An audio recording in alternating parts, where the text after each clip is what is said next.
بسم الله الرحمن الرحيم.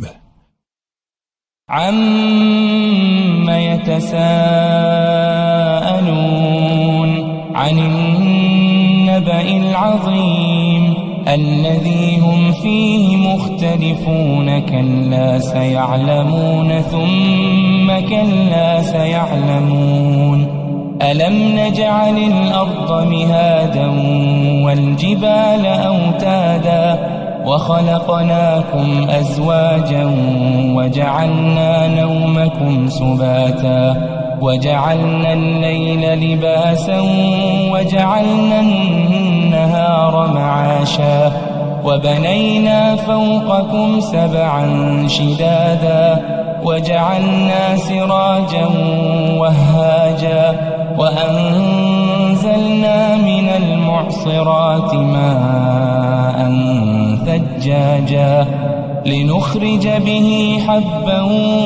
ونباتا وجنات ألفافا إن يوم الفصل كان ميقاتا يوم ينفخ في الصور فتأتون أفواجا وفتحت السماء فكانت أبوابا وسيرت الجبال فكانت سرابا إن جهنم كانت مرصادا للطاغين مآبا لابثين فيها أحقابا لا يذوقون فيها بردا ولا شرابا إلا حميما وغساقا جزاء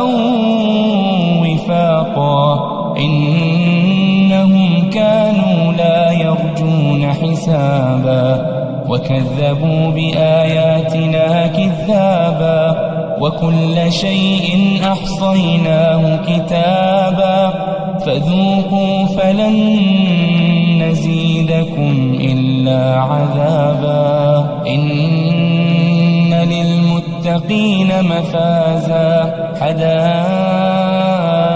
وأعنابا وكواعب أترابا وكأسا دهاقا لا يسمعون فيها لغوا ولا كذابا جزاء من ربك عطاء حسابا رب السماوات والأرض وما بينهما الرحمن لا يملكون منه خطابا يوم يقوم الروح والملائكة صفا لا يتكلمون إلا من أذن له الرحمن وقال صوابا ذلك اليوم الحق فمن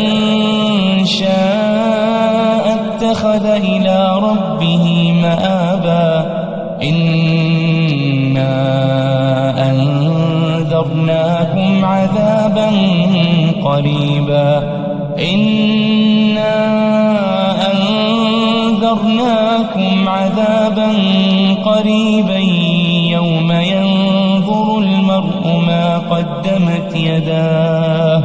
يوم ينظر المرء ما قدمت يداه